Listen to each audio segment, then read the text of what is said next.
Hello, everybody. Welcome to CS 291A, Introduction to Differential Privacy. This is a course offered by the UCSB Computer Science Department. It's a graduate level course, and my name is Yu-Xiang Wang. I'm going to be our instructor for the course.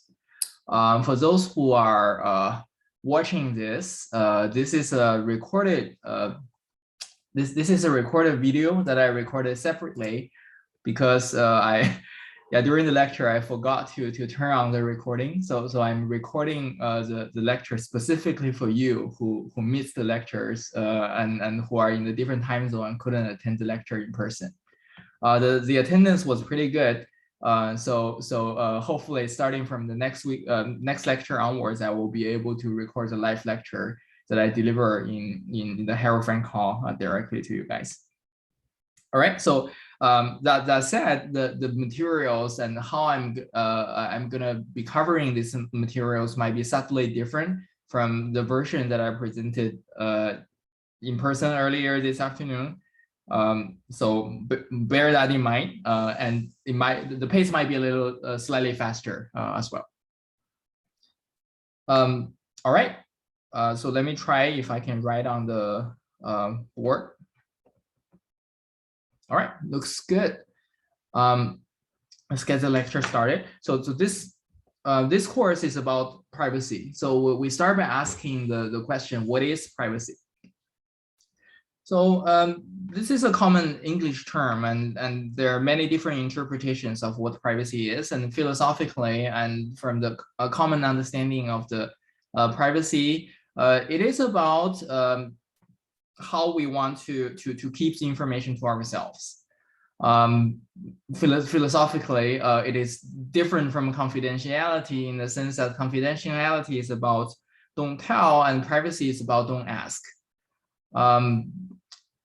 Legally speaking, it is a right to be left alone, whereas confidentiality is about the data rather than about the individuals in the data. The confidentiality is about the promise of people who have privileged access to classified information while having to keep the information to themselves rather than sharing with the external party without additional permission. Another disclaimer that I want to state very early in the early phase of the course is that privacy is very different from security. For instance, those who might be familiar with things like secure multi-party computation, I will be referring to those set of techniques by secure computation techniques rather than privacy-based techniques. Historically, multi-party computation had been called a privacy-preserving computation.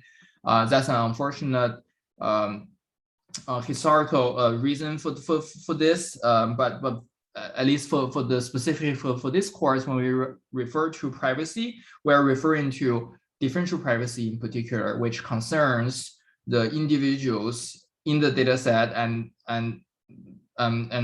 we're hoping to prevent individuals from being identified as part of the data set.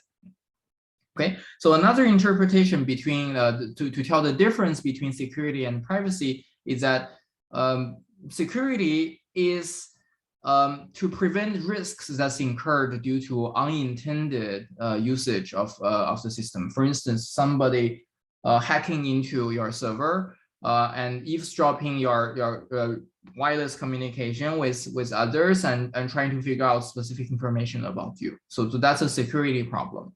On the other hand, what is typical about privacy is that we are trying to prevent the risks due to some kind of intended system use cases, and to prevent the type of information that's already encoded in the intended output of the system itself.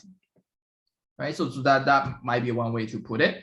Again, so the course is not going to be about privacy preserving computation, such as secure multi-party computation, but rather going to be about differential privacy. So hopefully towards the end of the course, we'll be able to cover materials at the intersection of these two and to talk about their interplays.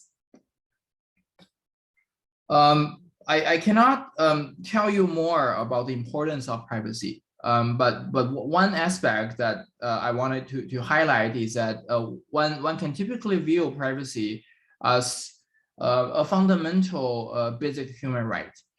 So take the United Nations Universal Declaration of Human Rights. In Article 12, it was said clearly that everybody, every human being has a right to be has a right to privacy, and no one shall be subject to arbitrary interference and public scrutiny, nor attacks against individuals, against themselves or their family.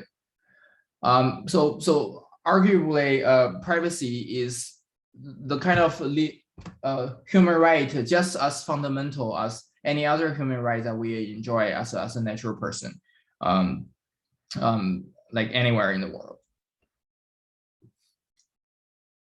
On the other hand, given that we are in the big data era, or the age of artificial intelligence, when a huge amount of data about individuals are being collected every day by the public sector and the private sector as well. Tech companies in particular has gotten gigantic, and those who are running like social networks is collecting tons of the data about individuals. So take Facebook, for example. So Facebook is the largest social network in the world, and they have 4.25 billion people as their daily active, monthly active users. So yeah, this is a crazy number, because if we count the total number of people on Earth, the number is like roughly just 3 times as large. What this is saying that every month, even including regions of the world where even internet services is not prevalent, there are like 1/3 of the world's population would log into Facebook at least once a month. Some other social network, for instance, the WeChat run by the Tencent in China, like has a daily active user well above 1 billion. If you consider China's population, that is around 1.4 or 1.5 billion people, that is saying that even including your grandparents who are 80 years old, almost everybody log on to this social network WeChat every single day, at least once. So you can imagine that when these gigantic amount of data about individuals' behaviors on the social network is collected by the company and being used for various purposes, and how much things those could be done with this data set, and arguably in the big data era, there are really no absolute privacy at all. As long as you are on Google, on Facebook, or on WeChat, your private information is known to somebody, and we're just hoping that the companies are doing the right thing, and by keeping our data safe and secure. Okay, so far in this slide, I've been portraying a somewhat pessimistic view about privacy in the big data era. On the other hand, there are positive aspects of data collectors collecting tons of data about human subjects. In particular, businesses are not really running like using this data to do like evil stuffs. It could be misused apparently, but the primary reason why businesses are collecting data is not to breach our privacy, but rather to make sure that the information that we receive are more relevant to us through their recommendation system, and we'll be enjoying their services more than suppose they do not customize the content that are shared with us. A lot of increasing number of businesses are relying on like big data and machine learning about their users to improve their product on a daily basis. On the other hand, recent legislations on privacy has forces these businesses to revise their data practices.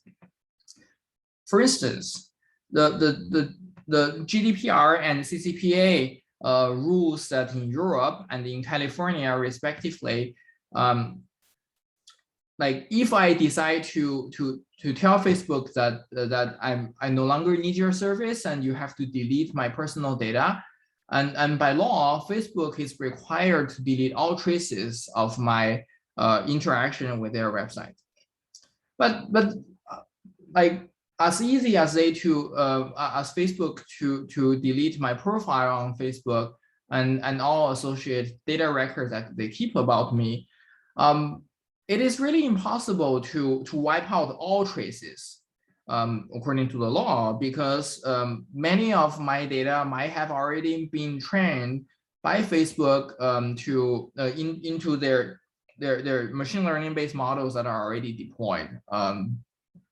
So it is simply impossible to retrospectively go back in time and to untrain these machine learning models. And chances are a big part of my information has already been encoded. It will be very unrealistic for us to require companies like Facebook, so upon receiving the data deletion request, to retrain their machine learning models that had been very expensive, such as GPT-3 that had been used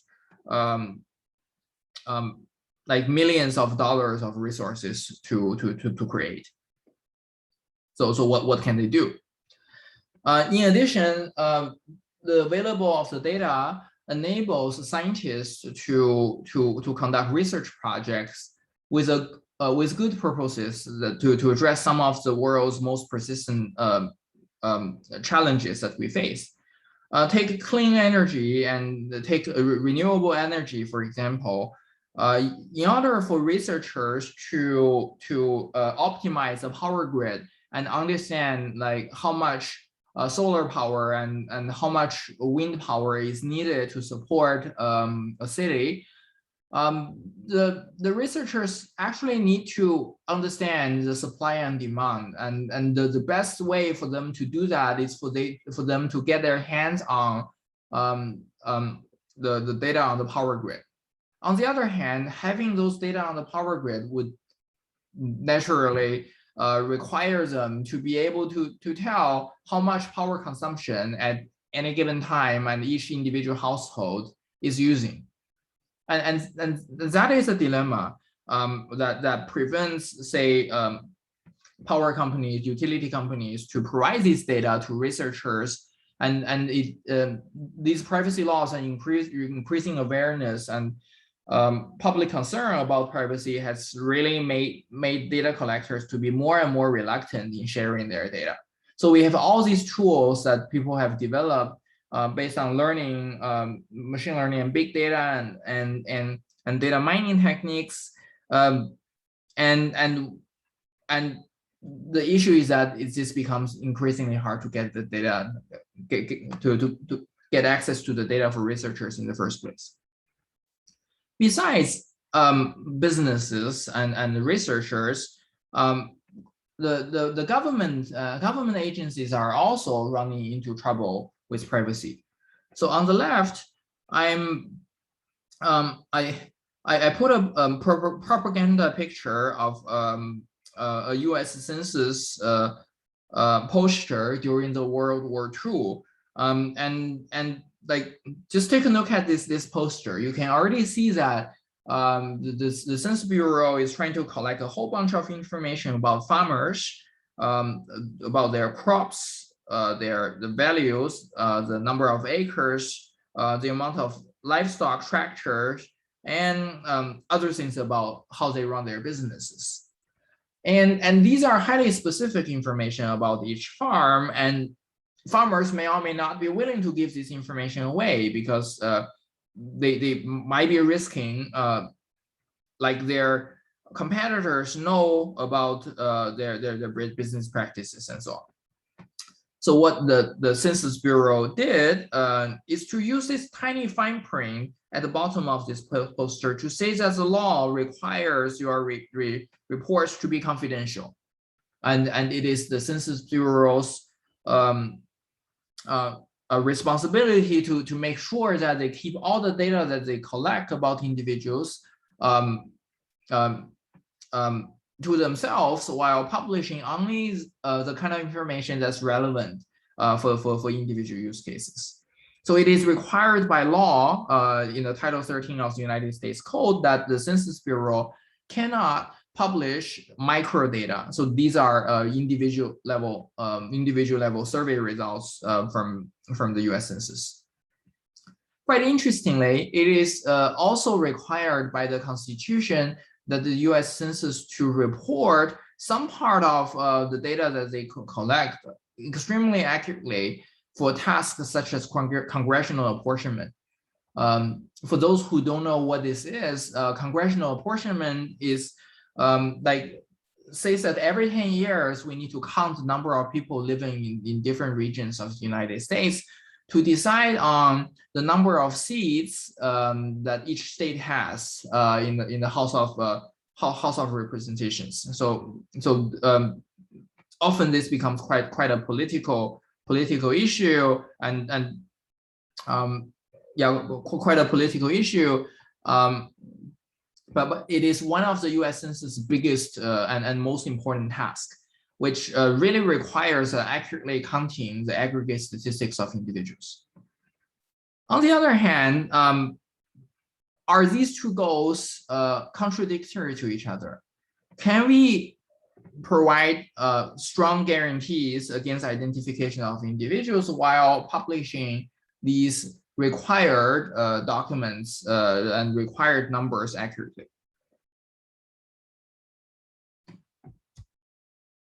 If we step back a little bit, this course is going to be about privacy. So we are going to be talking about math and science and algorithms for the topic of privacy.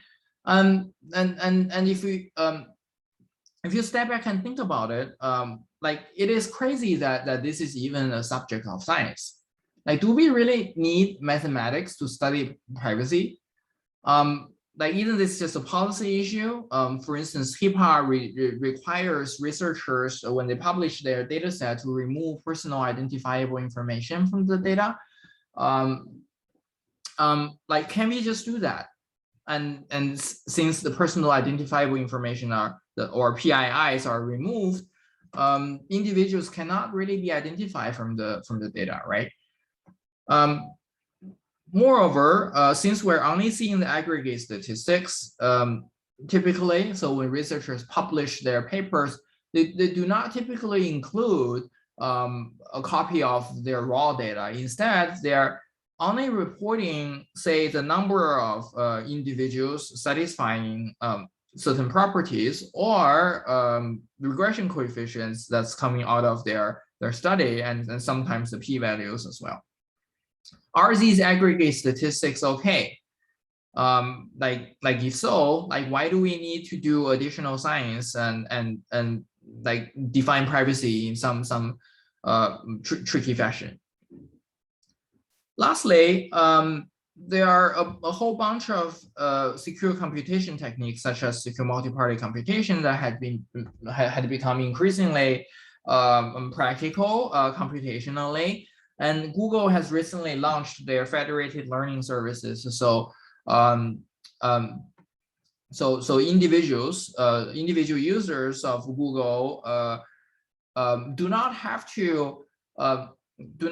to send their raw data from their smart devices to Google at all, while Google is able to train, say, a deep learning model while keeping the training data on the individual person's devices. So this seems to be an excellent solution to this problem, since individuals do not even need to share their data, and there's no notion of a centralized server that collects all data. So without that, like you should be safe, right? Since you manage your own data.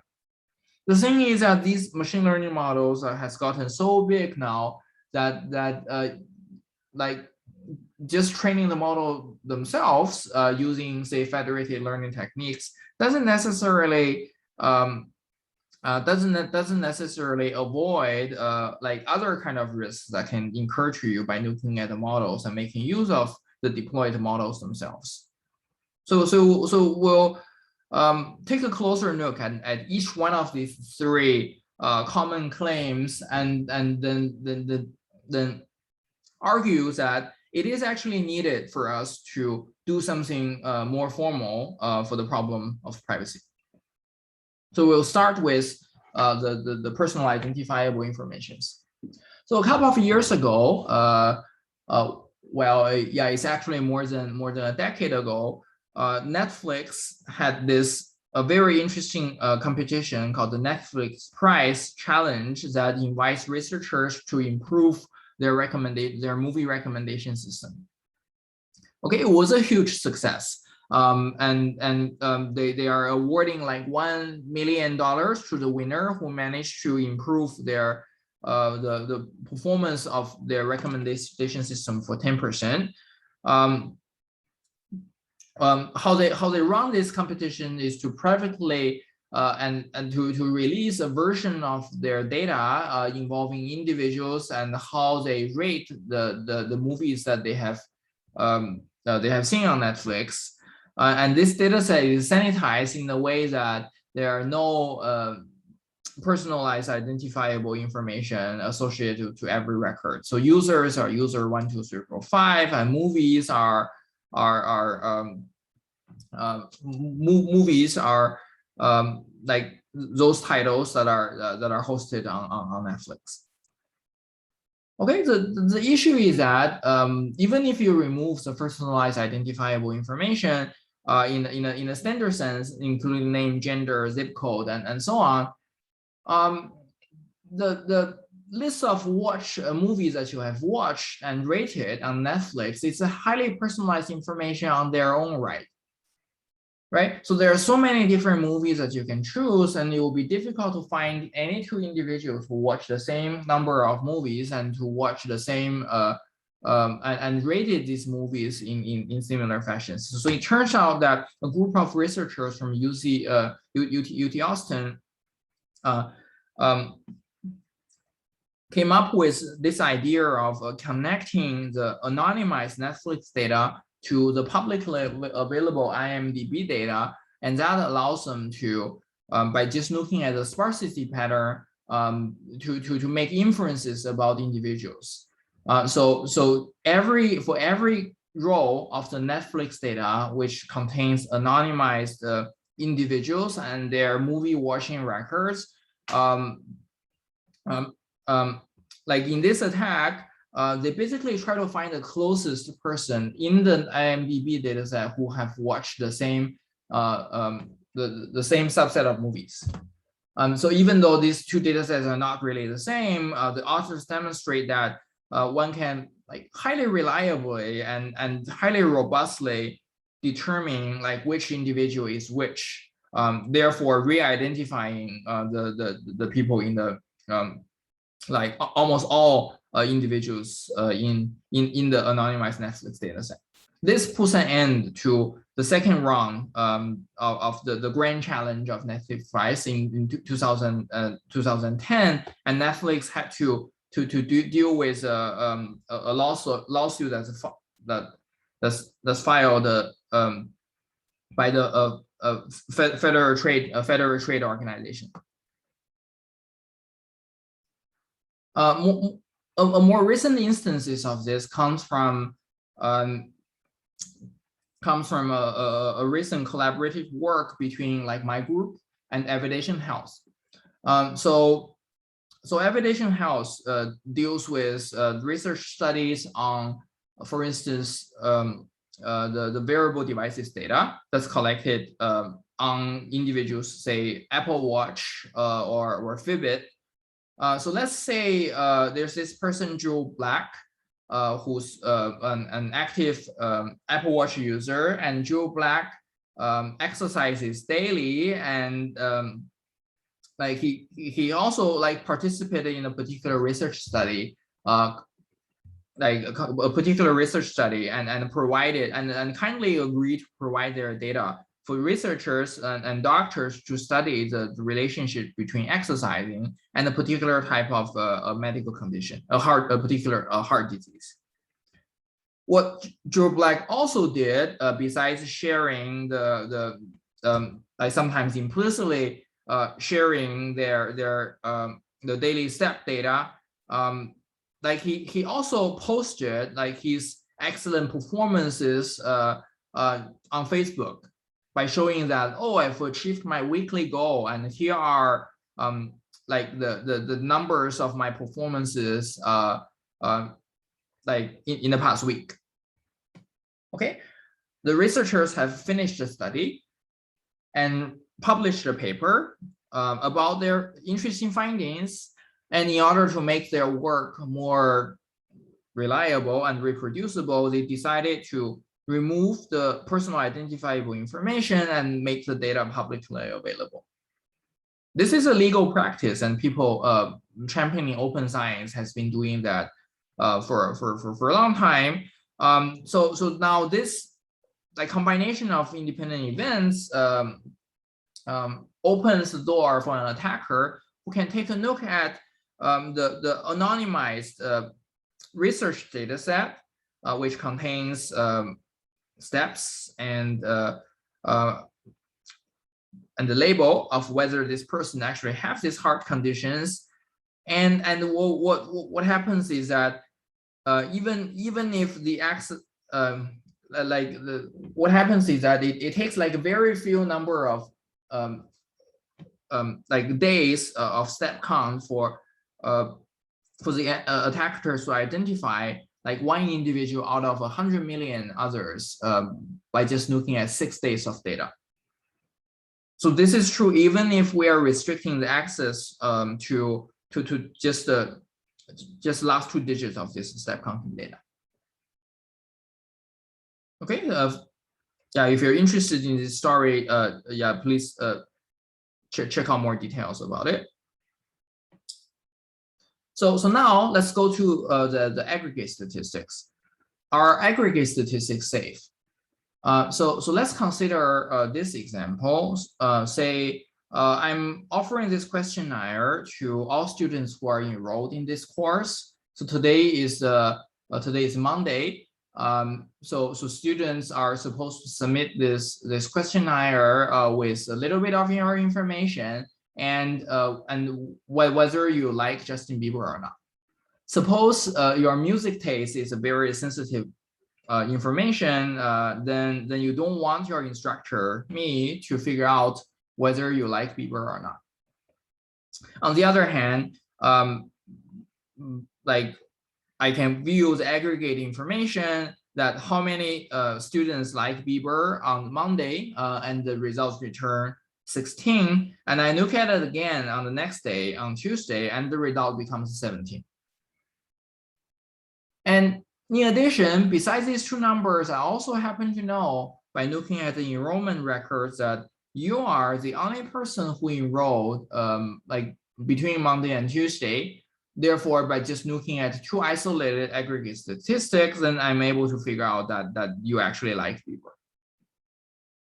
Okay, this is a case when two isolated numbers that are just aggregate statistics on their own right seems pretty benign, and they're like not much information that I can read off from either 16 or 17 on their own. But when we combine them together, and when we have some additional information, then it reveals something highly specific about one person. You may find this like access to this site information a bit contrived of an example, but now let's consider something else.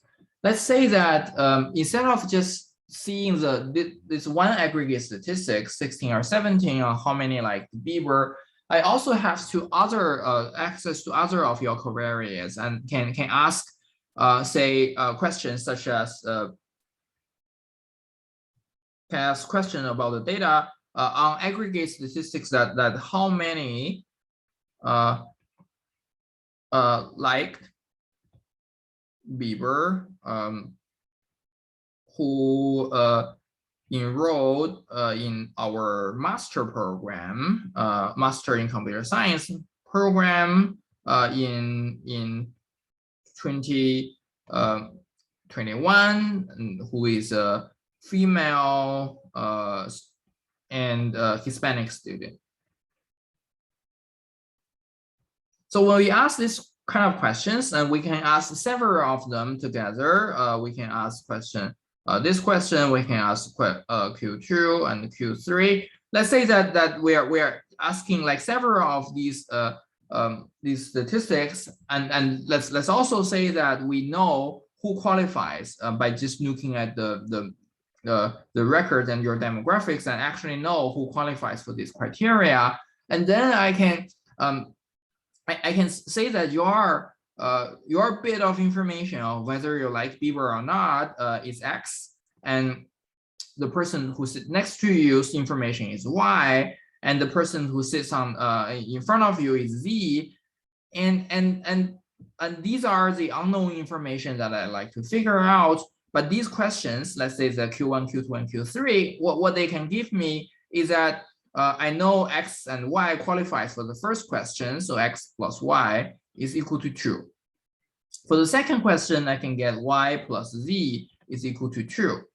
And for the third question, and all three students qualified, I can get X plus Y plus Z is equal to 3. So when we put these like 3 equations together, chances are we have 3 variables and we have 3 linear equations, and we can just solve for this X, Y, and Z as unknown variables, and that recovers the secret bit that's associated to everybody. Yeah, to say it differently, when we know which aggregate statistics to ask for, and when we have a little bit of side information, then we can do a lot of things and manipulate these aggregate statistics to reveal information about highly specific information about individuals. All right, now let's turn to machine learning models. So there are a couple of recent papers who demonstrate that more than machine learning models, especially deep learning models, they effectively memorize a lot of information about the training set, the training data set that are used to train these models. And this is independent to how well this model performs and how much they are able to generalize to new data that are drawn from the same distribution.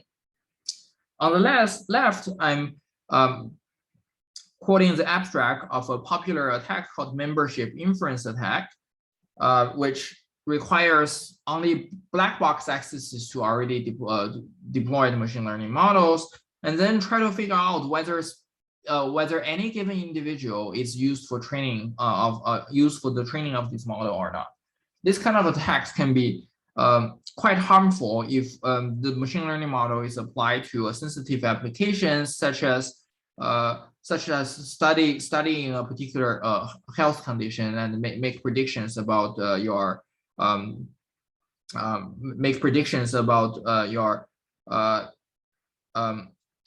like your risk of getting a heart disease, for example. And those who are participating in this study are more likely to have this disease, and that could, for instance, allow the insurance companies to target you and increase your premium specifically. The kind of attack on the right-hand side is about the unintended memorization of the social natural language processing models of particular language models. So what this paper shows is that when we are given only very mild black box access to these models, and as long as we know the right input to prompt this language model for, then it can sometimes easily tells us say the social security number of individuals in the training data, or like the credit card number of individuals exactly. Okay, so let me tell you a little bit more about how these attacks work. Specifically for the membership inference attacks, the idea is to use machine learning against machine learning, and the authors propose to train machine learning models to predict based on the input, which are the confidence score of say k different classes of predictions that are coming from individuals. So what the membership inference attack assumes is that you have access to, say, a small number of individuals who you know for sure that they are part of the data set. And then you also have a bag of individuals who you know that who you know were not used for training. And then you can train a machine learning model to distinguish between these two these two groups of people. And what the authors show is that this approach is highly effective, and this trained model is able to tell with high confidence and generalize to those people who are not in the training set to train this model. Like the take-home message of this paper is really that sometimes it is quite obvious by just looking at the confidence of the machine learning prediction of your particular data to figure out whether you have been used for training. For those who have been used for training, and ML models tend to predict your correct label with unreasonably high confidence. For the second paper, which is about unintended memorization, the attack looks like the following. So since this is a language model, we can ask this language model to tell me what is the most likely entries to these question marks in this sequence. So I can prompt this language model with the last 4 digits of Alice's social security number, which sometimes can be gotten from mails that got sent to the physical address. Yeah, so suppose Alex SSN sentence had been used for the training of this language model, then this model actually remembers everything about Alex's SSN and will show that the correct numbers, correct social security number is significantly more likely than those numbers that are not correct. Okay, so to conclude, like modern machine learning models, and in particular deep learning models, they are huge and they memorize. They can be thought of as some kind of a k-nearest neighbor that memorize the entire data set and saves them in a opaque representation that resembles an efficient search for the nearest neighbors. And these models have billions of parameters that are trained end to end by looking at the data again and again and again. I guess although like human beings, it's very difficult for us to make sense of these billions of parameters of these machine learning models. But as long as we can come up with a good question to ask, and then we'll be able to recover this information that the models have seen from individual data points, and some of those informations are highly sensitive. Okay, it's unclear whether there's a solution to this problem. Recently, there are papers that study the memorization of deep learning models carefully. So in particular, in Vitaly Feldman's recent paper, which shows that this memorization might be the reason why deep learning models actually work well in practice. And if we remove any methods that doesn't memorize, will not do nearly as well, especially in the tail of the distribution of the input distribution. So in conclusion, privacy is a challenging problem. We've seen that reviewing the data set, even if we remove the personal identifiable information, is a very bad idea. They will make the data subject to a data linkage attack by using aside information in the form of an alternative data set, like the IMDb data set in the Netflix price case. And effectively everything is just personal identifiable information. It's really impossible to figure out what is PII and what is not. And with all these behavioral data that are collected in the high dimension, very few attributes themselves are sufficient to identify one out of entire population of the entire human population.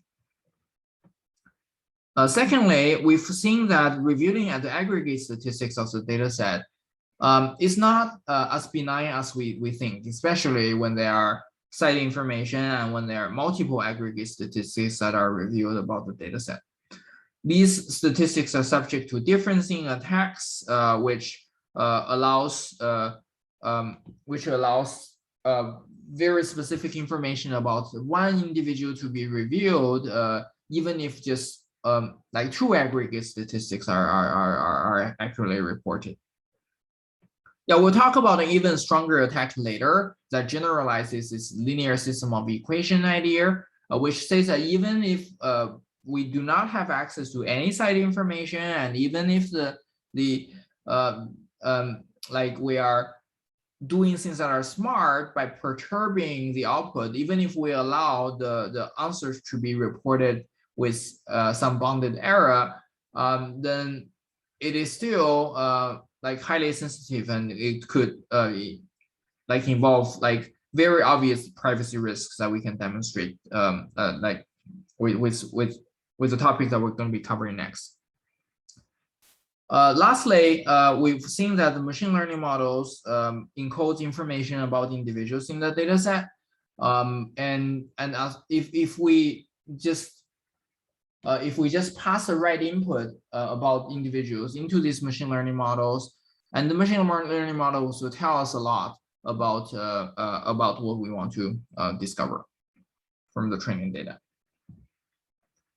So the privacy are challenging, and like people know that people had been studying this problem for a long time. A family of methods under the name of statistical disclosure control had been the workhorses for privacy protection techniques implemented in the US Census. So one of these techniques called data swapping effectively is an ad hoc approaches of taking say one household in Pennsylvania, and then swap that with another household in New York, and you randomly pick a number of households from every region and swap it with another like random household from elsewhere. So by doing this, by doing this, there is a chance that your data might be swapped, and the type of data that US Census is revealing might not be the same as the original data. Therefore, this intuitively provides some degree of disclosure control or privacy. The issue about these approaches is that we cannot really tell how effective these methods are, and they had never really been subject to the kind of scrutiny on whether or not they are providing like effective privacy guarantees, and with what parameters. In the early 2000s, a group of computer scientists pioneered the research on what we now call the quasi-identifier based approaches, which tries to address the issues of say many other attributes besides the PIIs are also quasi-identifiers. So they come up with rules and metrics such that the algorithms would need to satisfy, such as the reviewed information will have to be satisfied to call them k-anonymous, for example. It has been known that these approaches are, while they are a formal, they have formal interpretations, like people have shown that these methods can be quite fragile on against things like additional site information and composition. So let me so what is a composition? So suppose one output is reviewed and it has been proven to be k-anonymous, and let's say another data set is reviewed satisfying k-anonymity, and them together, if we put them together, it is possible to construct cases where these two data sets together is zero anonymous. So basically, it doesn't come with any guarantees at all. So this kind of catastrophic failing when we have additional site information and under composition had been hurting these approaches, and to the point is that at this point in time, like very few people are still studying these methods, and I encourage you to take a look at this recent revisit of attacks against k-anonymity and other quasi-identifier based approaches, and see how they fail quite spectacularly and very strongly, and there are like very little things that we can do to improve these techniques so that they do not satisfy they do not suffer from these artifacts. Since 2006, differential privacy had been the definition of privacy of choice for most people in the research community, and this is a topic of our course. So our course is going to be about differential privacy. So it is a formal mathematical definition of privacy that provides provable guarantees against all the attacks that we've been talked about so far, and it provides provable protections against the identification risks of you if the information about this data set is revealed in the differentially private fashion. Very importantly, differential privacy makes no assumption and it remains effective like regardless of the information, additional information that's available to the adversary, regardless of the amount of computation that's available, and like the definition satisfy a number of desirable properties such that it is a it comes with a quantifiable loss parameter of the privacy, and it is composable. It composes gracefully when multiple output satisfying differential privacy is made public. So we'll be covering all these properties and the definition of differential privacy more carefully in the next lecture. For now, I just wanted to say that DP is really the de facto standard in privacy in both the research world and in the application domains. And it is arguably the only definition that had been actively researched on, so people have settled on knowing that differential privacy and variants of differential privacy like privacy definitions are the right definition to define privacy. And now that we're done with the formalism, the research effort had been about introducing say algorithms that actually satisfy differential privacy while having high utility that we can still provide for individual applications.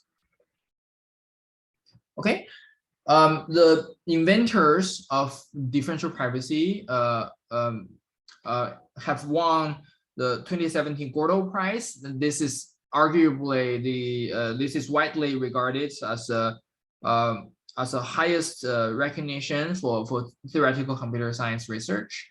And part of the reason why they selected differential privacy is because differential privacy currently is transitioning from a purely theoretical object and something that's people have been researching for the past decade into a highly practical technology. So there had been a lot of deployment of differential privacy in both the private and the public sectors.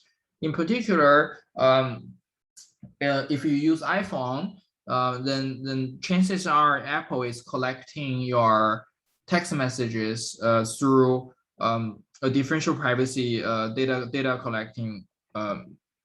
data collection pipeline, and differential privacy ensures that Apple collects a little bit of information from every text message that you send.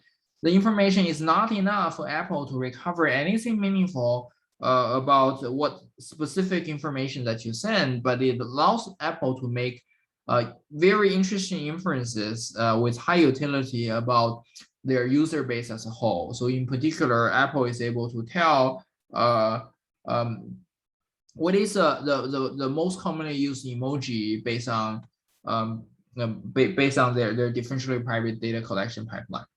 Similarly, Google has implemented what they call rapport in Chrome. So every search query that you use Chrome to send, if you click this enable rapport, then Google have been collecting your data in a very similar way that Apple is collecting data from your iMessages. In addition, one of the recent story is that the U.S. Census Bureau has adopted differential privacy. Then they had been publishing the tables from the Census 2020 while satisfying formal differential privacy. So there are a lot of public debate that's ongoing about the census application of differential privacy, and it is a very brave and awesome move that they've decided to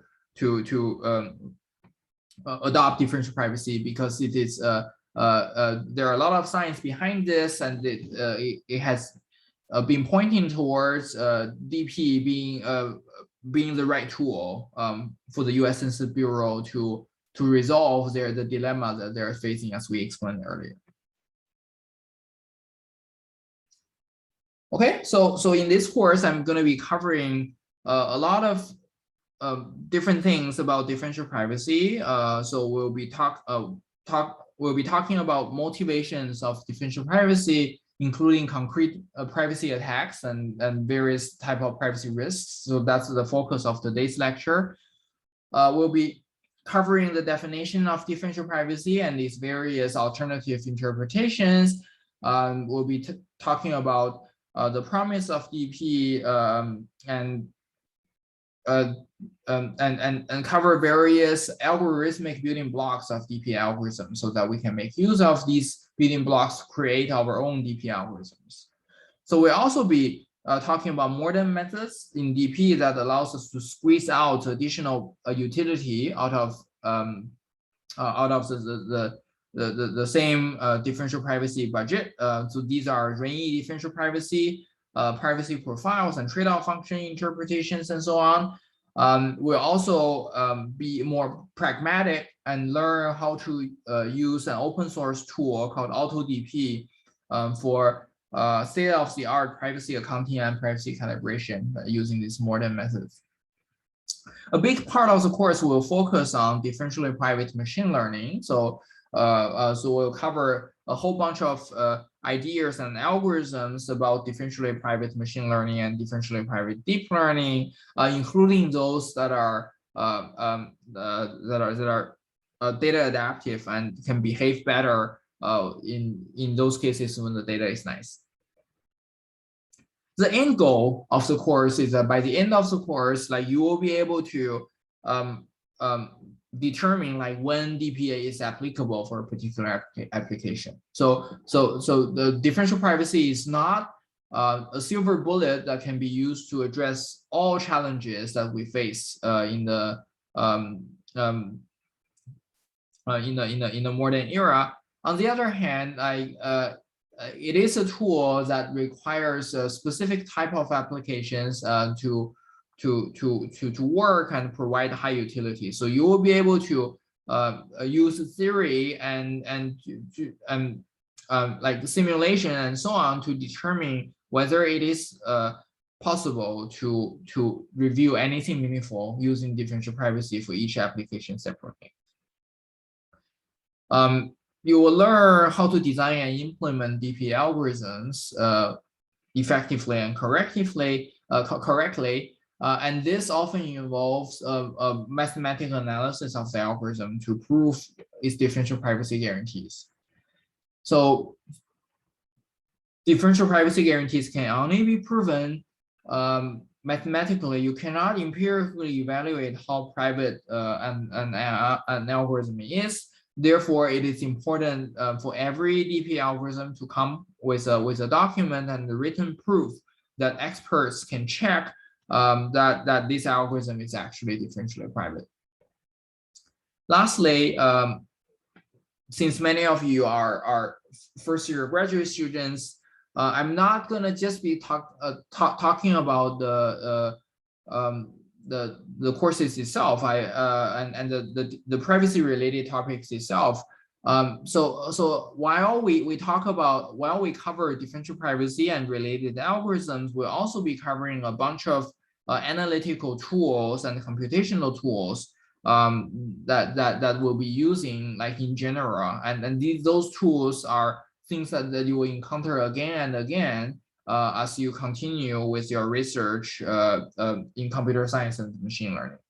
In particular, if you are doing the theoretical oriented research in CS and ML. Okay, so the hope is that you're going to pick these general tools and being able to apply those hammers elsewhere, possibly well beyond the scope of differential privacy. There are some prerequisites. So I expect you to have taken, say, the first course in probability and statistics, and you are comfortable with, say, integrals and notations in linear algebra, so you'll be able to deal with matrices and vectors. So you should be able to write mathematical proofs and draw logical arguments from point A to point B, and you should be able to write simple code in high-level languages such as Python and NumPy. Though this is a graduate level course, if you find yourself in a position that you need a brush up in, say, the undergraduate level probability and statistics, you should try picking up a textbook and try catching up and ensure that you have the working knowledge of these prerequisites. If you have the additional knowledge and experience about any of these, the following, such as suppose you have taken my COMEX optimization course from 2 years ago, and suppose you have research experience in randomized algorithms in statistical machine learning, and these advanced knowledge will help you to enjoy the course even more. But none of these are required for you to take this course and for you to succeed in this course. So depending on how much of this information that you already know, I can decide to cover some of these with more details or with less details. The evaluation of the course are the following. So 45% of the evaluation will be coming from the 3 homeworks that you will be doing independently or collaborating with one of your classmates while declaring which part that you have collaborated. 40% of the evaluation will be coming from a course project, and 10% coming from those who will be interested in scribing the individual lectures. As I'm going to be developing this course as the quarter progresses, scribing for the course and coming up with a shared document for each lecture will help both yourself and the classmates to have a more permanent record to keep track of. I'll be monitoring the lecture attendance and other kind of interactive components of the course, say discussion on Piazza, and to allocate this additional 5% of lecture attendance. Now, let me tell you a little bit more about the project requirement.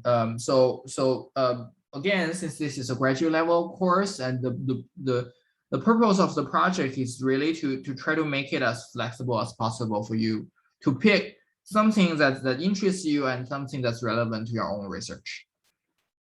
A typical project is of the form of the differential privacy plus X, where X can be, say, a particular application domain, a specific family of algorithms, say differentially private reinforcement learning, differentially private causal inference, differentially private clustering.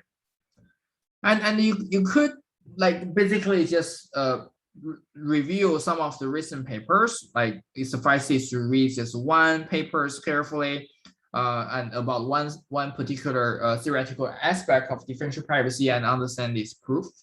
and write a report about it. You could also implement a few differentially private algorithms for particular applications, and then try running these 3 different DP algorithms to determine in practice which one works best. If no algorithm dominates others, to identify the pros and cons of different algorithms in different regimes. So that will make an excellent empirical evaluation project. You could also do something new by developing methods and applying to some real-world data set with a high-stake application and so on. So I have a number of such special projects available. So if you're interested in taking up the opportunity of doing some of these projects and resulting, say, a paper, then you should consider talking to me about these these opportunities. Yeah, just email me about I'll come up with a list of project ideas and share with a group on Piazza, and you guys should take a look at them quickly and then tell me like whether any of those items would interest you. All right, so in order to make sure that you are on track with a project, I've set several of the milestones, and you should be writing a proposal, a midterm report, and then submit a final report once you have once you are done with your project. And lastly, the last lecture of this course will be a mini symposium where different project groups will present your findings to the rest of the class. Okay, so the proposal is basically just a one-pager to document like what is it that you're going to be working on, and what is and why do you think it is an interesting project to work on. And in the midterm report, you should summarize your progress at the middle of the in the middle of the quarter, so that you don't run into the situation where towards the end of the lecture that you are just starting with your project. Okay, the final report needs to be slightly longer, which provides sufficient details for the choices and for things that you have done for your project.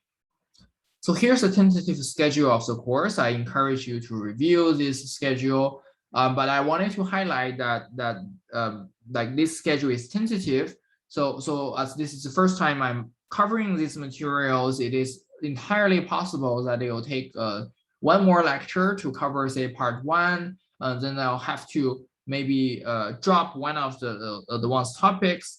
So don't be don't be alerted if this schedule like if you see some minor changes to some of these schedules, and if I drop one particular topic that I find is infeasible to cover within the within a short quarter. Okay, so in the remainder of today's lecture, I'm gonna tell you a little bit about like a concrete data reconstruction attack, and second, a particular like very old idea to come up with a formal privacy guarantee through the so-called randomized response. We'll first go with a mathematical model of a data reconstruction attack. So that we can say things that are formal about this, and we can make sense of we can theoretically analyze this problem of reconstructing data set using aggregate statistics. Okay, so first of all, we need an abstraction of the notion of a data set. Right. So for simplicity, we consider the data set of just n individuals, and every individual contributes just one secret bit of information. Let's say that this is 1, 0, 0, 1, 1, 0, 1, 0. So let's say that there are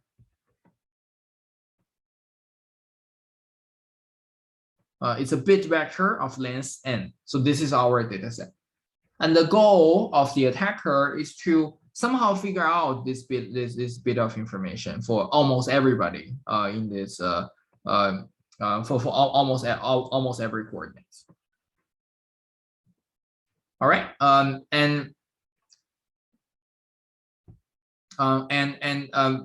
Like let's also define the kind of information that we want to extract from this abstraction of a data set. Let's say that like Q is a normalized linear query, and Q is also a vector in, say, 0, 1 to the n.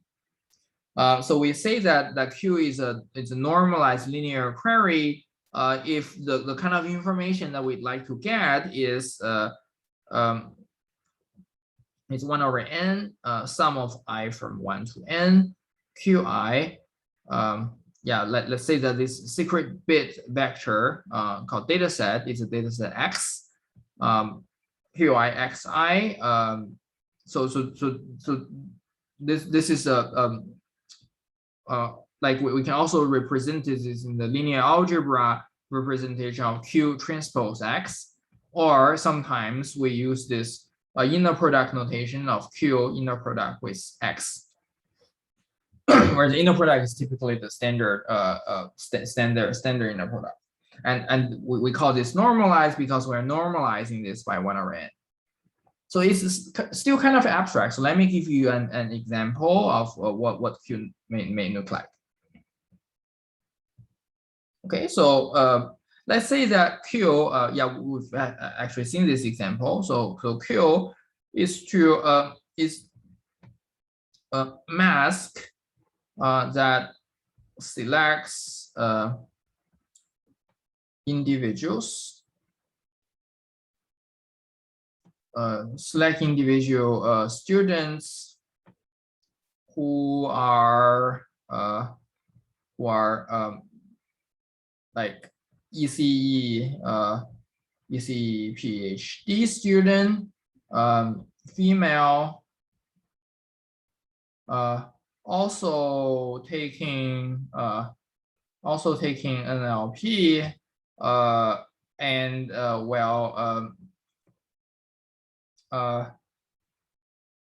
Asian,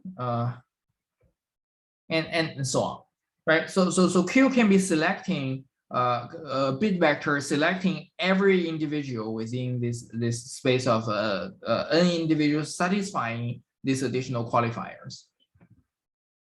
Okay, and the kind of linear query Q transpose X means say the proportion of students satisfying these criteria who liked Bieber. Yeah, let's say that this bit vector is whether or not you like Bieber. Okay, so we can come up with the various type of selectors and then at the end of the day, we're just collecting this proportion, or if we do not normalize it, it is a number of people satisfying. It is number of people satisfying these conditions. Okay, so what is a privacy goal that we're interested in? So we say that an algorithm that gives us answers to these linear queries is blatantly non-private if one can construct 90% of the data set using the output of this algorithm. Okay, so more formally defined in this definition 5.1 of Wadhan. So this is one of the textbooks that we'll be using. Let's say that M is some kind of computations that outputs these required answers to the linear queries. We say that this M is blatantly non-private if using the output, we can somehow reconstruct the data set in 90% of its coordinates. So this is a relatively like low bar for privacy protection.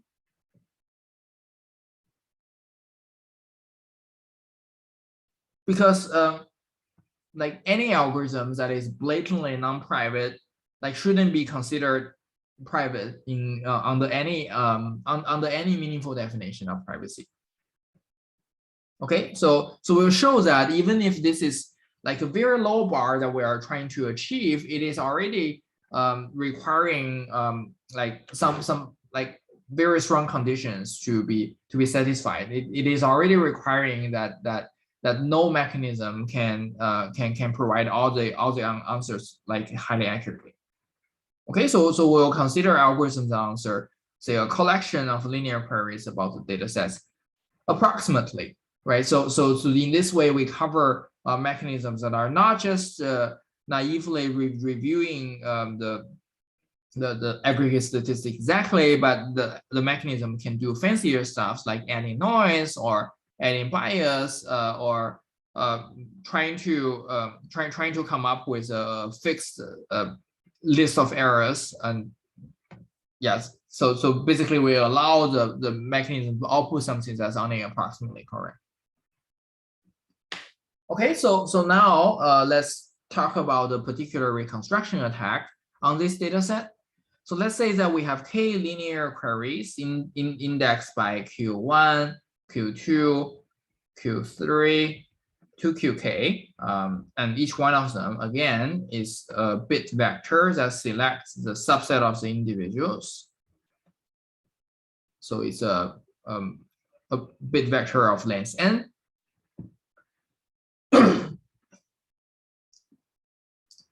Well, we say an algorithm that returns answers y1 each for every one of these k linear queries.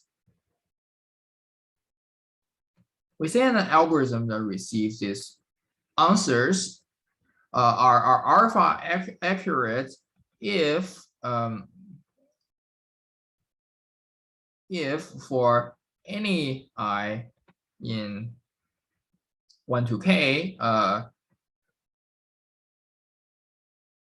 guess yi minus the intended answer qi transpose x is smaller than alpha. Okay, to say it differently, we can use the linear algebraic notation by saying that it's y vector minus 1 over n.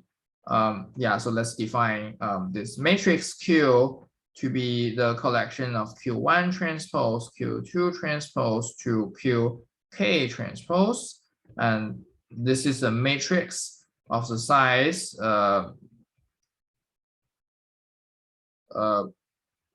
k by n. Okay, so then in the linear algebraic notation, this is saying that L infinity norm of this is smaller than alpha. Okay, it's a reasonable definition for being accurate. And when alpha is equal to 0, it requires the true proportion to be true answer to be reviewed. When alpha equals to 1, this is trivial because any sequence of y that satisfy that it is within the feasible region, like always satisfy alpha equal to 1. So it doesn't necessarily review any information about the specific data set. So anything in between is non-trivial, and in particular we are also going to be considering, say, when alpha is on the order of 1 over square root of n, which is typically considered the statistical error. So for those who are familiar with this, and this is sufficient of an explanation. For those who are not, just think about, suppose we collect this data set by sampling this n individuals from a much larger population independently at random, and then like this is a kind of typical rate for answering, say, the mean salary of individuals that like in the classroom, say the 1 over square root of n is a standard the standard deviation of the estimator in approximating the population level quantity. Okay, so if we can achieve alpha to be something that's on the same order of 1 over square root of n, then we are not like losing then we're not losing utility beyond, say, a constant factor, comparing to the utility of like reviewing the exact answers, revealing the exact answers that's computed from the actual data set.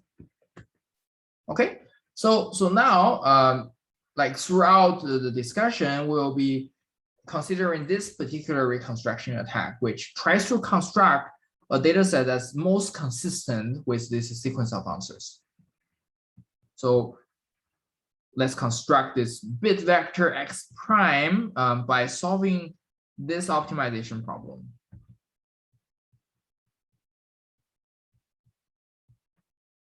Which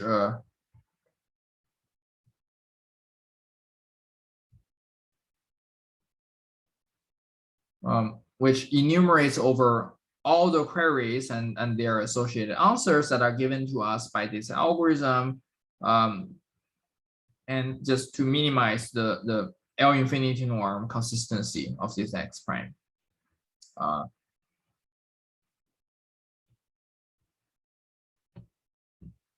Okay, simple, right? So this is an integer program.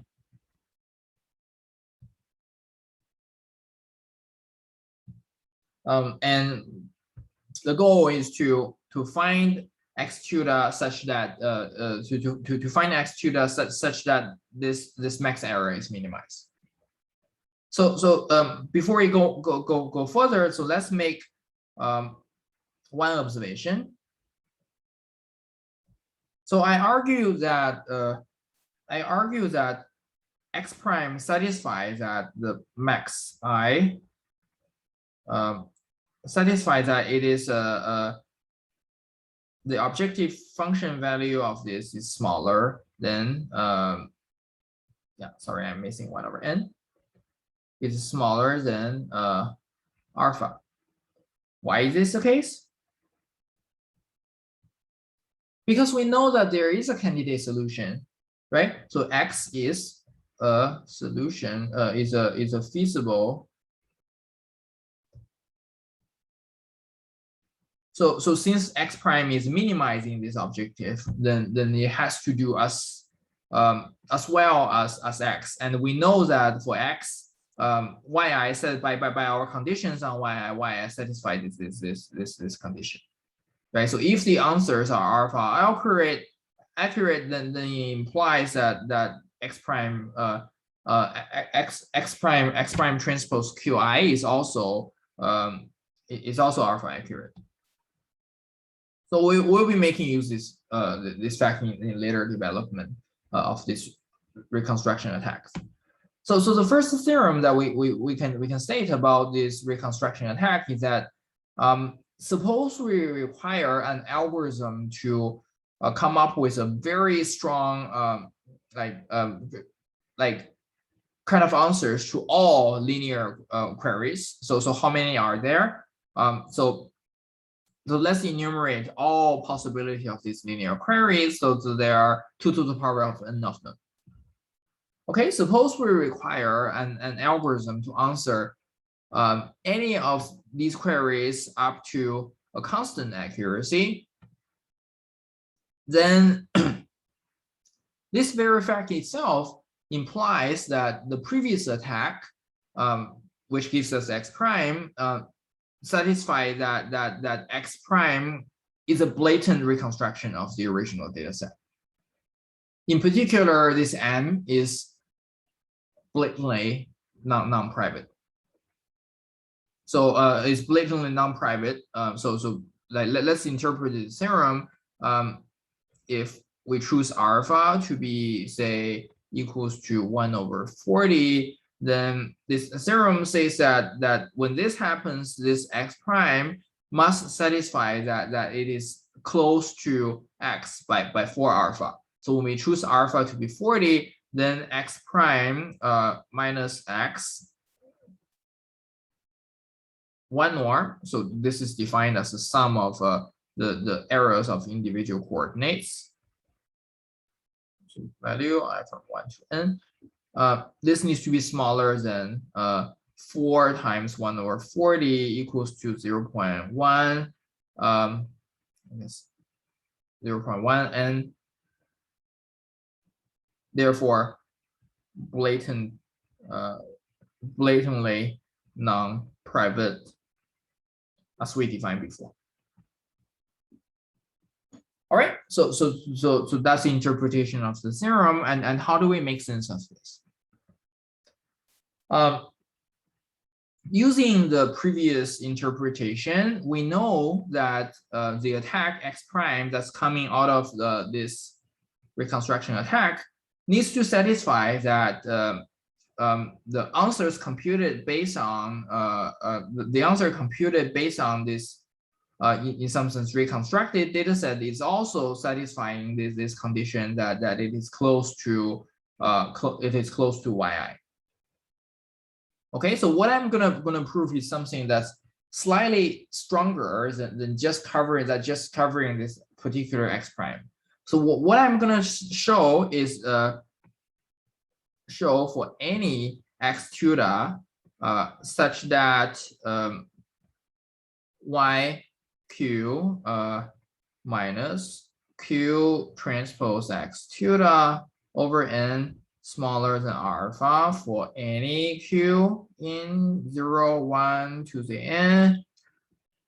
So clearly x prime is one such candidate based on our observation from the previous slide.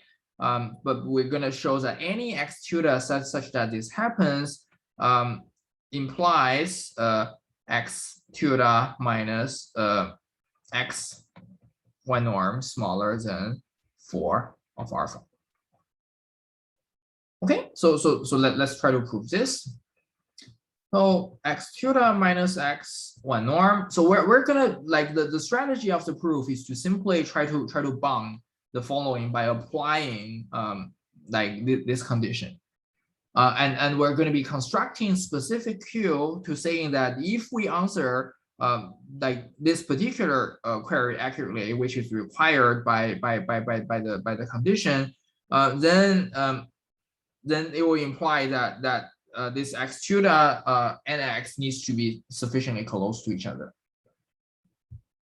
Okay, so let's just by definition of one norm, this is just the sum of the absolute value of the individual coordinates. Okay, so what is the space of x tutor minus x? So recall that both x tutor and x, they are bit vectors. So x tutor minus x can be 0, can be 0, -1, or 1. Okay, so now let's decompose this according to whether it is positive or negative.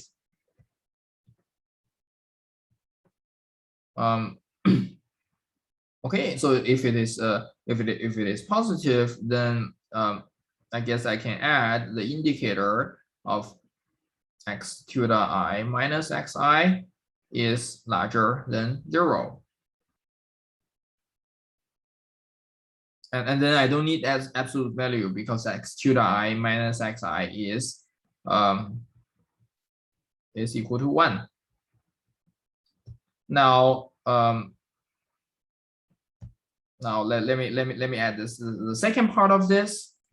So this is an indicator of x tutor I minus xi is smaller than 0.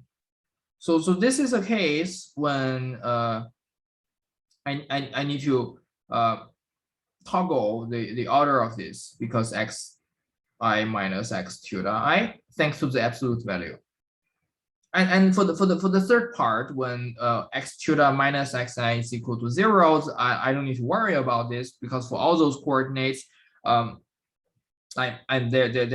simply 0, right? So check that this equal sign is true. What I'm gonna like highlight now is that I'm gonna call this bit vector coming from this indicator, like Q, and I'm gonna call this alternative indicator Q tilde. All right, so let's use the definition of the summation and then rewrite it as Q transpose x tilde minus xi. Now we can add the absolute value here without losing anything because we know that this is positive. Now in the second, we got Q tilde x minus x minus x tilde. What we can do now is to add and remove y, and decompose these two things and add and remove y. So Q, so by triangular inequality, I argue that this is smaller than Q transpose x tilde minus y of Q plus Q tilde x minus y of Q. And for the second part, I also have the same thing. So Q tilde transpose of x minus y of Q tilde plus Q tilde transpose x tilde minus y Q tilde. So based on our observation and this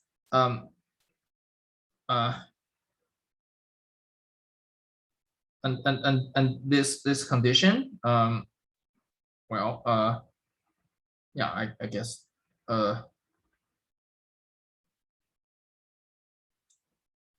yeah, so let me add like 1 over n in front of everything, right? So 1 over n and 1 over n, 1 over n, and 1 over n, 1 over n, 1 over n in front of everything.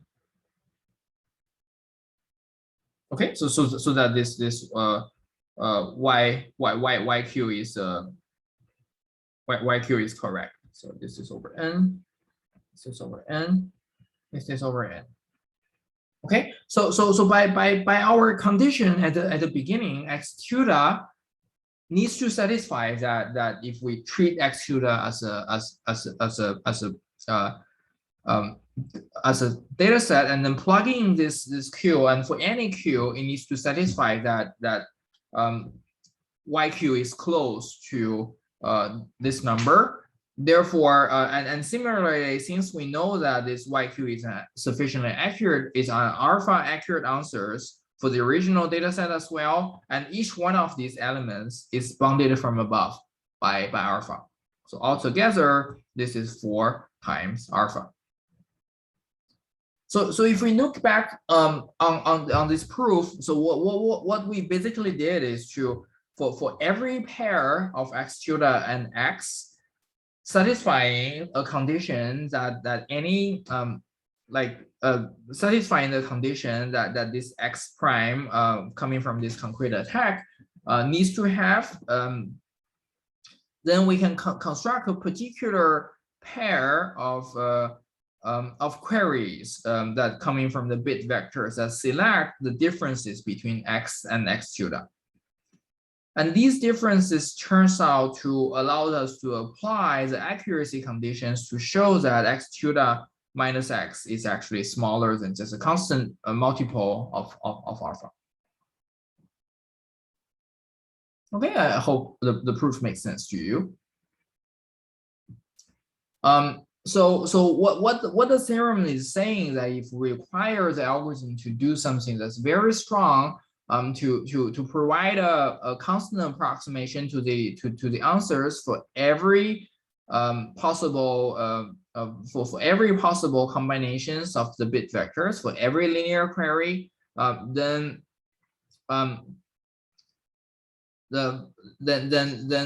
for any non-trivial accuracy, which would imply like the same kind of a non-trivial reconstruction of the original data set. requiring the answers to be more accurate would imply that the attack exists to be successful that recovers more and more fraction like to recover an overwhelming fraction of the coordinates of the original data set. Okay, so of course, like one can argue that this is a very strong requirement for the algorithm, and maybe we don't need the answers to all the linear queries. Maybe we only need answers to a subset of them. So and that's the topic of the second theorem that we're going to be talking about today. Okay, so the in short, let's first state the conclusion is that any algorithms answers say n linear queries with like the statistical error of the order 1 over square root of n would imply blatant non-privacy. There exists an attack, in fact, it's the same attack from before, that can be used to reconstruct the data set so that the data set is very close to like the data set is very close to the true data set. So recall, like in this case, like we have n queries. So this is I from 1 to n.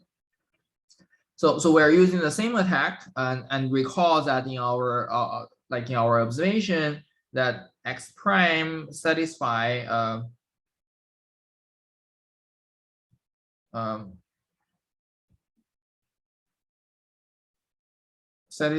that the y minus 1 over n q x prime L infinity is smaller than c over square root of n, right? And by triangular inequality, we also know that since both x prime and x satisfy this condition, we also know that 1 over n qx prime minus qx L infinity norm needs to be smaller than 2 times c over square root of n. Okay, so far so good. Well, we can like maybe call this difference between x prime and x. Yeah, let's do that. Let's do that later. So the key is really whether or not we can construct a carefully chosen sequence of Q1 to Qn such that it implies reconstruction of the original data set, like through this attack. So how to choose Q1 to Qn. So it turns out that we don't really need to be like super careful in choosing Q1 to Qn. In some sense, they are generic and everywhere. So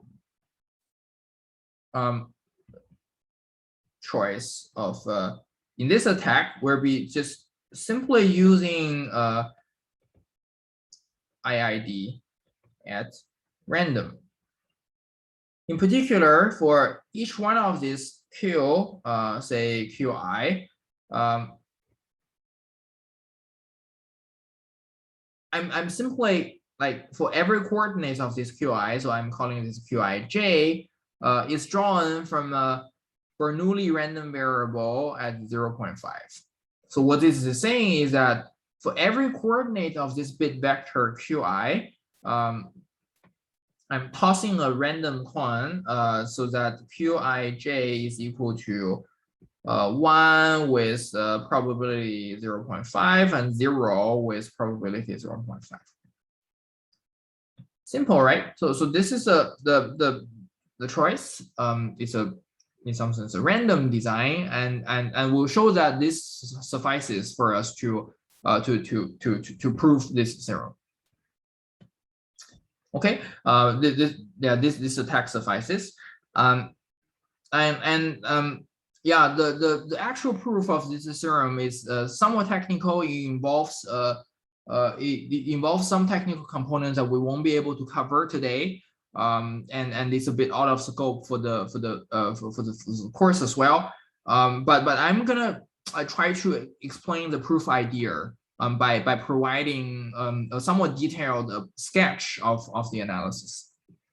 Okay, and I'll tell you where I'm going to be waving my hand, and the rest of the proof is going to be rigorous.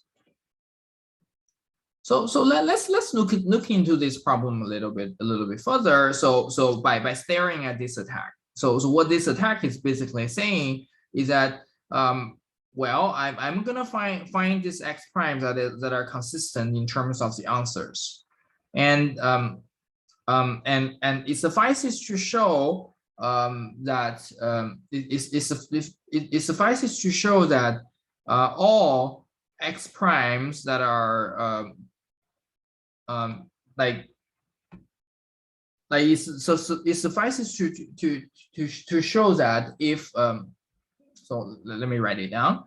It suffices to show that for any x prime x tutor such that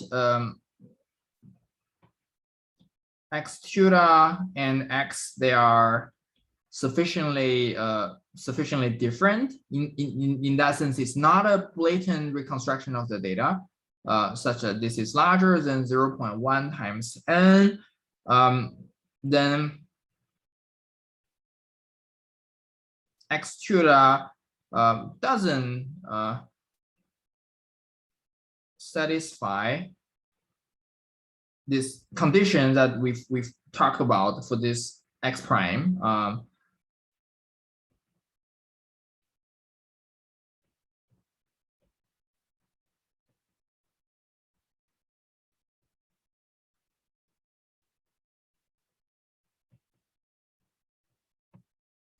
Okay, so let me explain this a little bit more. So what this is saying is that what is this? What this L infinity norm is saying that as long as there exists a single query out of the n randomly sampled query, such that this qi transpose x tutor minus x absolute value 1 over n is larger than 2c over square root of n, then x tutor cannot possibly be x prime. It cannot possibly be the minimizer that is output of this attack. Therefore, it rules out it rules out this whole possibility of this x tutor being the optimal solution to the attack.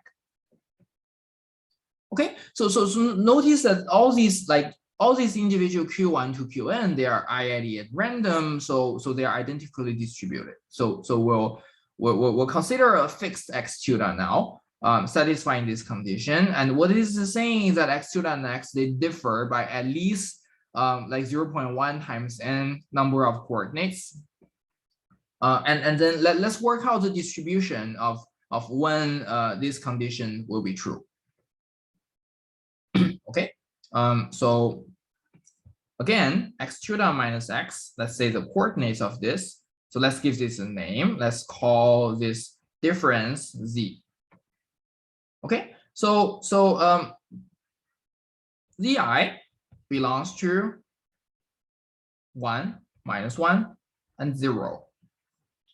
What this condition is saying is that like the number of coordinates where within this z vector, at least 10% of them are either 1 or minus 1.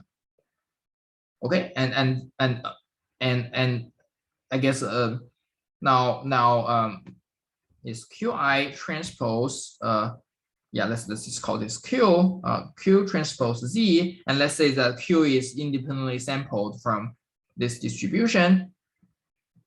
Q transpose Z is equal to the sum from I to 1 to n Q coordinate I yeah, let's use J, yeah, to make sure that the notation is not confusing, and ZJ and notice that this QJ is just a Bernoulli random variable. It's a random coin tosses.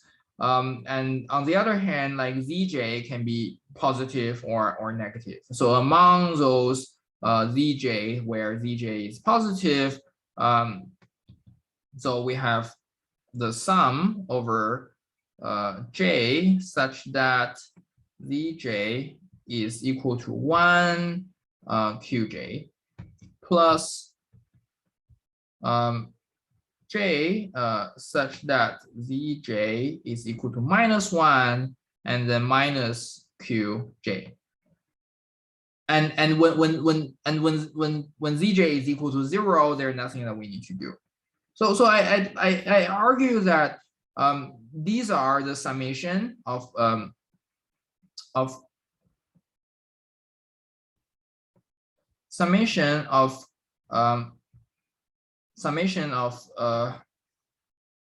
at least 0.1 and like independent random variables.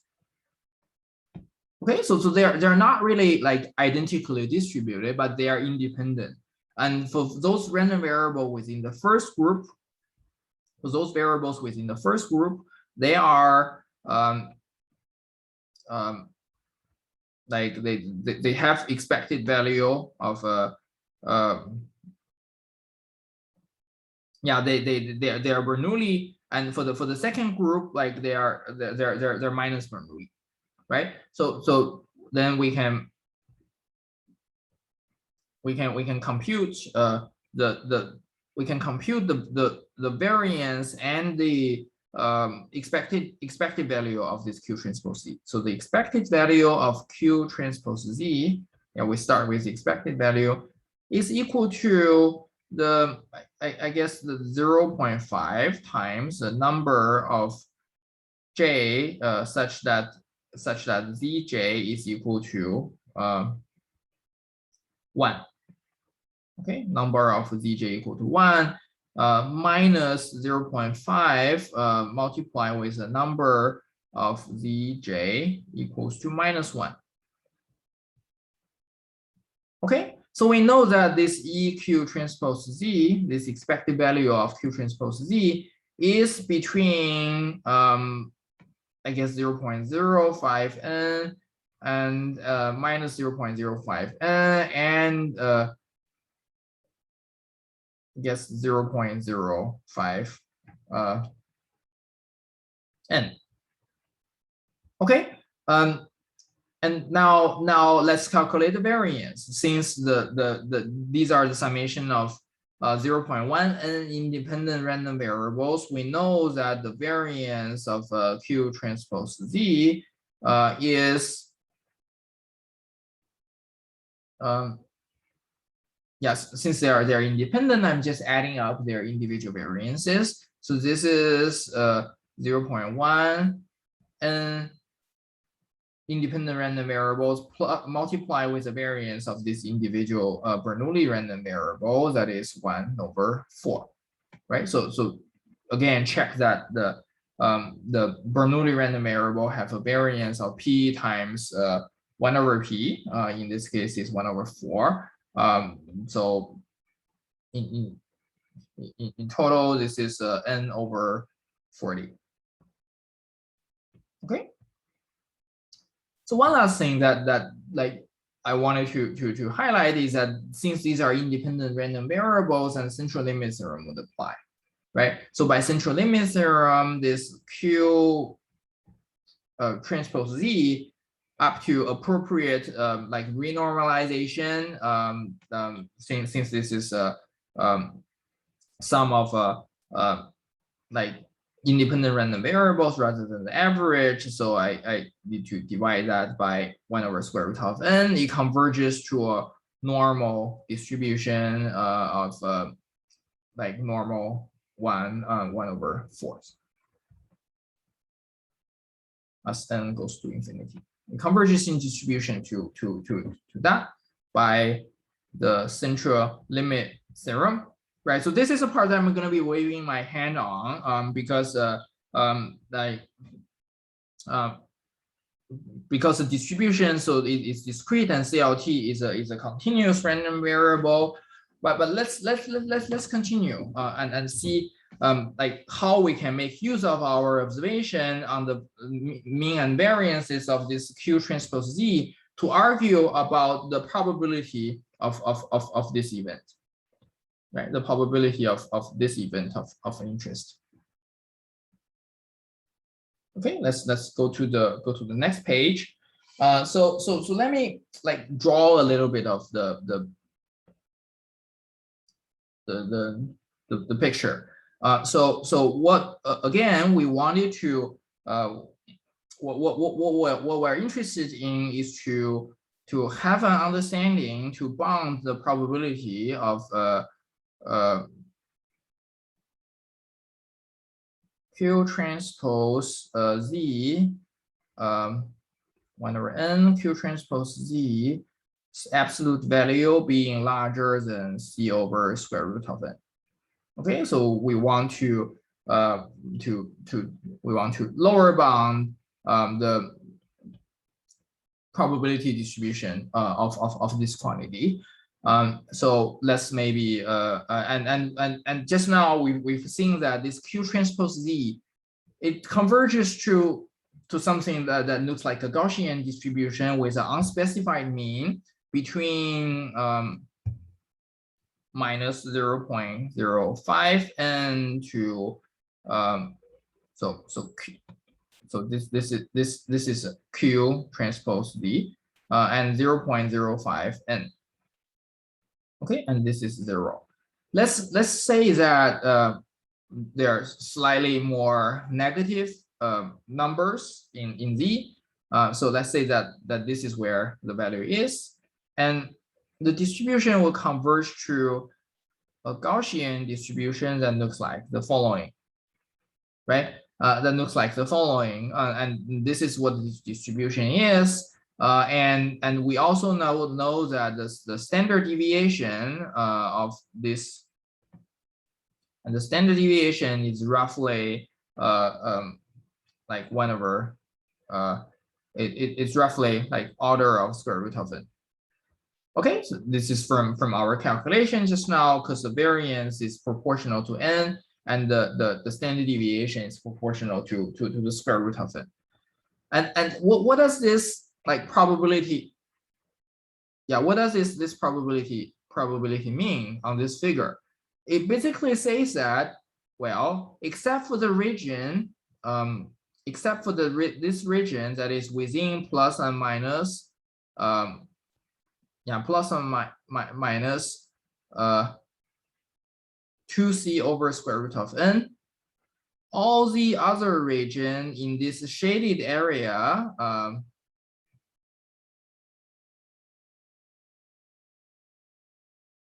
so is what we need to lower about.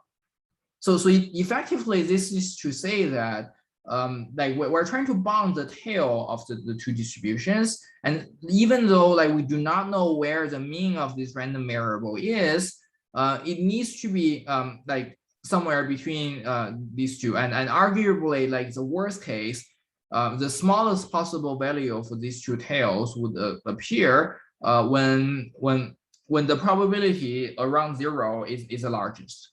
And that happens when the number of positive part of Z and number of negative part of Z are the same, right? So I argue that the worst case would be around 0, and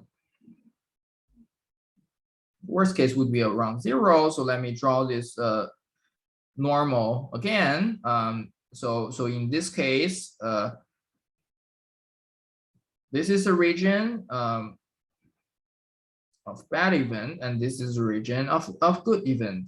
And the shaded area is what we want to lower bound. So in some sense, we are lower bounding the tail. So this is quite different from the typical study of the concentration of measure, which requires us to bound to provide an upper bound of the probability in the tail, to say that like the random values would concentrate around its mean.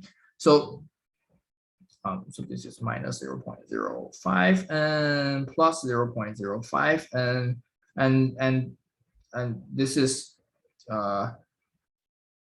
minus 2c square root of n. This is plus 2c square root of n. Okay, so we want to lower bound this shaded area. And by inspecting this, notice that the standard deviation of this distribution is actually also so the standard deviation is also on the order of square root of n. So we can choose c to be a constant that is sufficiently small, such that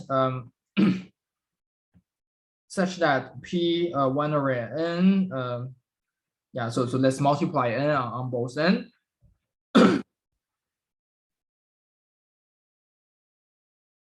Q transpose z absolute value is larger than 2c square root of n, is larger than say 0.75.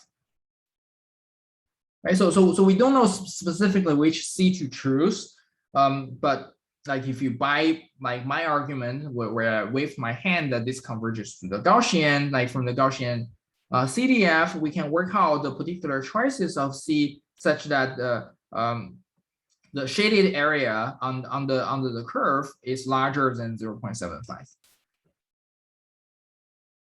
Okay, so now we'll take that and formalize the arguments that we've sketched over here in this block of the proof sketch, and then try to wrap up the proof. So let's formalize this argument. So for this particular like fixed x theta, so the probability of x theta is selected by the attack is covered by this event of the x theta satisfying the condition of the optimal solution x theta, so which basically says that the max I qi transpose x theta 1 over n minus yi is smaller than c over square root of n, right? And by triangular inequality that we used just now, this is also smaller than max I 1 over n qi transpose x theta minus x smaller than 2 times c over square root of n. So this is an even bigger set. Therefore, like we can bound the probability this way. And since this needs to apply for any qi in the set of n elements, so we can just rewrite this probability as a product of its complement. So this is a probability of any of all of its complements that's not happening at the same time. So this is 1 minus probability of qi transpose x transpose x theta 1 over n. Absolute value is larger than 2c over square root of n. And that is where we can now apply this condition that for an appropriate choice of c, this is larger than 0.75, right? So let's say substitute this is smaller than 1 minus 0.75 and is equal to 0.25 to the power of n and is equal to 2 to the power of minus 2n. Okay, so this shows that for each fixed x tutor, the probability of selecting this x tutor like out of the random design, the distribution of the random design, to be the output of the attack is overwhelmingly small. But now there are other x tutors that also satisfy the condition. So what we actually want to bound is that the probability of any x tutor such that x tutor minus x one norm is larger than 0.1, and so basically any x tutor that is not a blatant violation of the blatant reconstruction of the data set, any x tutor satisfying this is not selected. And this is where we can apply union bound. So this is smaller than the cardinality of the set, such that x tutor minus x 1 larger than 0.1 and multiply with the any individual x tutor within this set.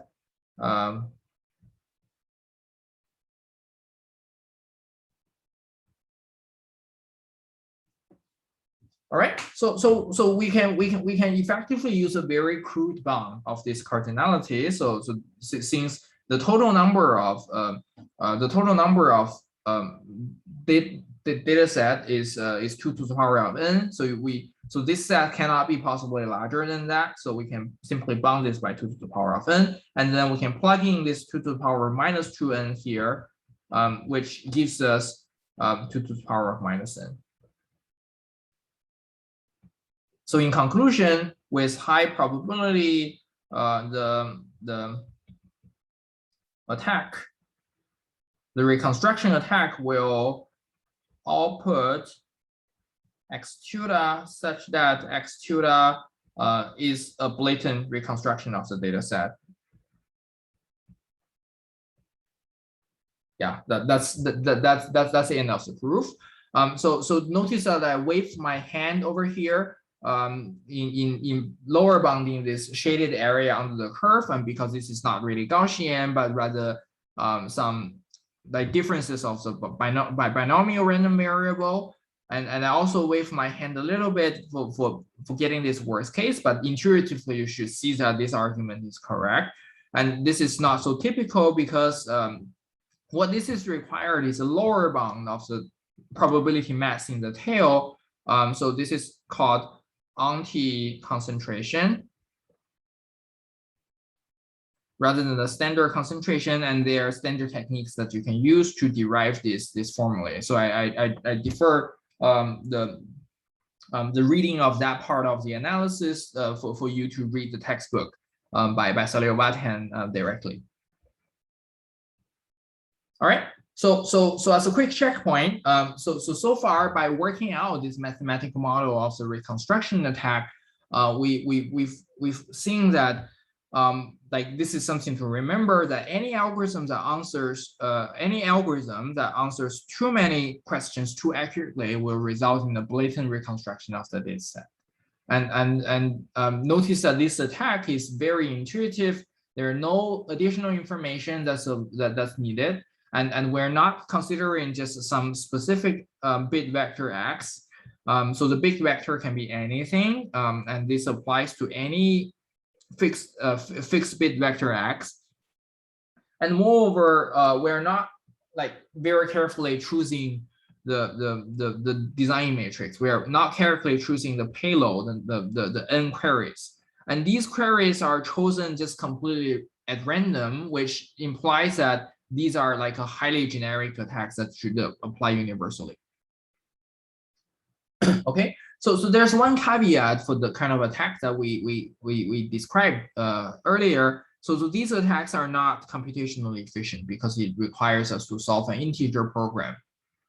On the other hand, it is known that efficient attacks do exist, but it requires a more complex analysis and to connect the fractional solution of the data set with some rounding schemes. So this X tilde is now coming from the linear programming relaxation of the integer program where we are optimizing over the data set only from 0, 1 to the end. Now, so for those who are interested in how this works exactly, please refer to the original paper by Diner Nissim in 2003, where all of this reconstruction attack starts. Okay, so if we jump out of the technical details a little bit, so the reconstruction attacks are approaches for us to obtain lower bounds. They tells us results about impossibilities. It says that if we want any algorithm that gives us this target accuracy if we answer this particular family of queries, then we cannot achieve that because that will we cannot achieve that while like having strong privacy guarantees. Because if we want to answer all linear queries with constant error, then that implies blatantly non-private blatant non-privacy, and if we require answering like a very small number of queries up to n, like up to statistical error, then that also allows us to come up with a reconstruction that leads to a reconstruction of a big part of the data set.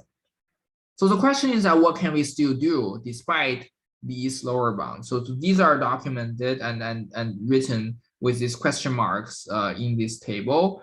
So suppose we answer a more restrictive family of queries accurately, can we do better? And can we even get away with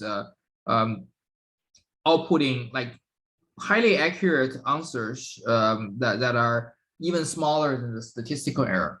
Which really means that if we can ensure some kind of privacy guarantee here, then this means that we could get privacy asymptotically for free.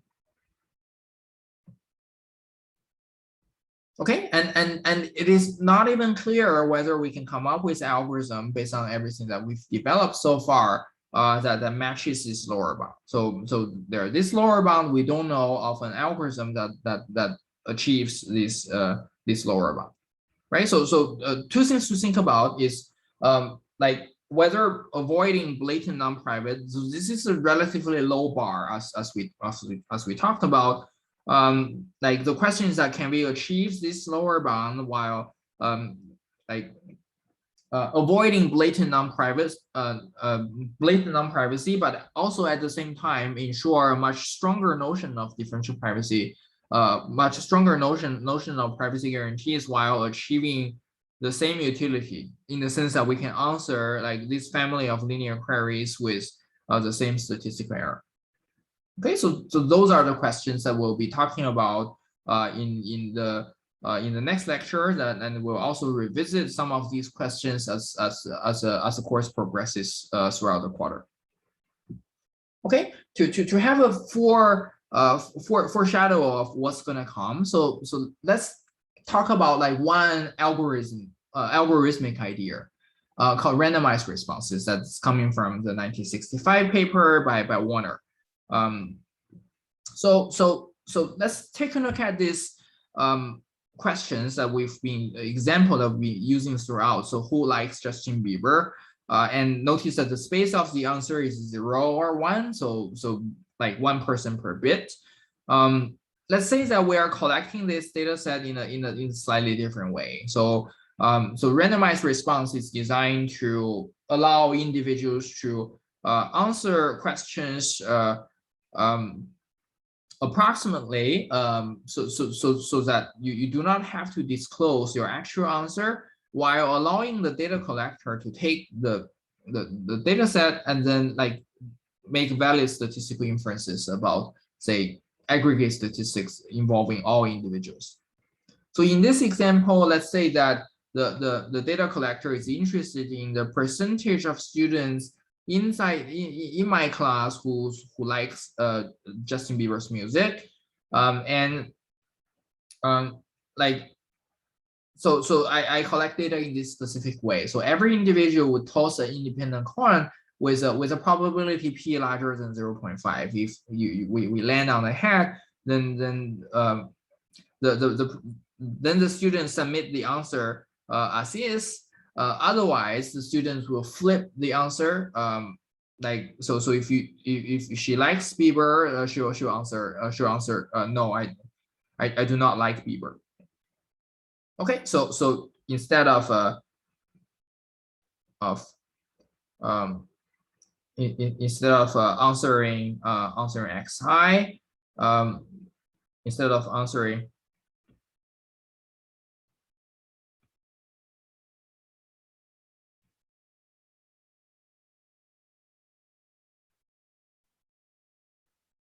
xi, now the randomized response would answer would answer with a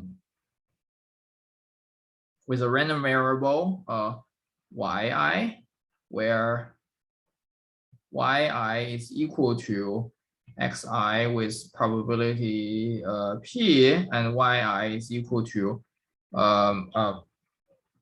I guess 1 minus xi with probability 1 minus p. So we can work out the expected value of yi to be p times xi plus 1 minus p times 1 minus xi, which is equal to 1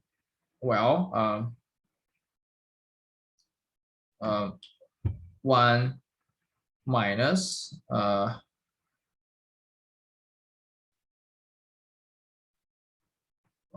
2px. Let's say that when xi is equal to 1, this expected value of yi will be a little bit larger than 0.5, right? So if p is larger than 0.5, so let's say that if the expected value of yi is equal to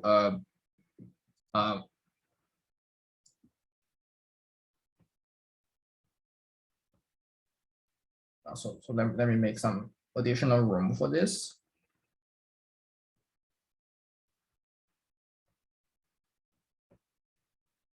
Expected yi given this xi is equal to 1 is equal to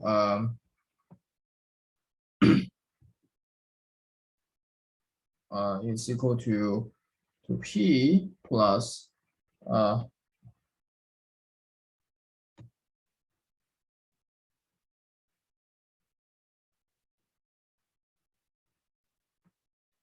minus p times 0, then the expected value of yi given xi is equal to 0 is going to be equal to 1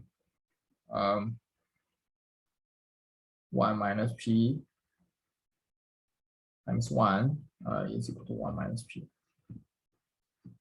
Okay, so the expected value of yi is larger than 0.5, but not quite 1. And what we can do is to what we can do is for the data collector. Suppose data collector is let's say that if we are interested in the average value, if we're interested in this, then we can then we can actually do the average of yi and then make it a little bit bigger. Then we can estimate using y1 to yn. Yeah. So I'll leave I'll leave it as an exercise to work out the form of the estimator so that this is an unbiased estimator.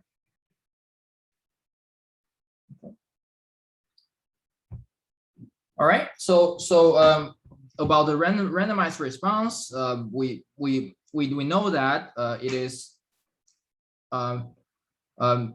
it is not going to return a data set that is blatantly non-private if p is somewhat close to 0.5.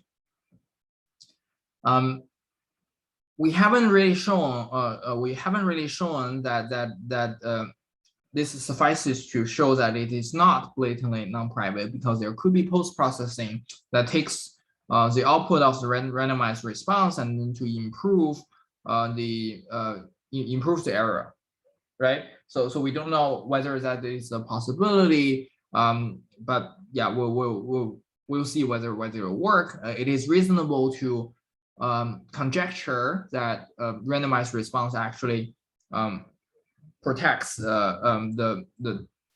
prevents blatant non-privacy. And we've just talked about unbiased estimation. And when we do the unbiased estimation, and since these are independent random variables, we can show that they are actually close to its expected value, right? So then we can work out the error bounds for using the randomized response to answer, say, Q like linear queries with an error that's proportional to something like this. Okay, we'll also see how we can work out this expression for the errors in the subsequent subsequent lectures. Okay, but if we look at this this error bound, then we can tell that if this Q is the entire family of queries, then we get something that's trivial. So randomized response doesn't really break our lower bound, right? So if we take Q to be 2 to the power of n, then we get square root of n over 2p minus 1. So it's trivial bound. When we take Q to be on the order of n, then we get something that's reasonable. We get like roughly the statistical error. So this is what we expect to get when we avoid the blatant non-privacy with just enough samples. Okay, and we could also choose this p to be small o1, like 0.5 plus small o1, which effectively says that if we choose something in between, if we answer a much smaller number of query class, then that implies strong privacy and non-trivial error at the same time. Okay, so we'll work this out more carefully in the next lecture after we introduce differential privacy. All right, so on the Wednesday lecture, I'm gonna be covering differential privacy and properties of differential privacy and talk about basic mechanisms that satisfy differential privacy, including a revisit of the randomized response and some of the other mechanisms. All right, I'll see you on Wednesday, and I hope you enjoy this recorded video. Thank you.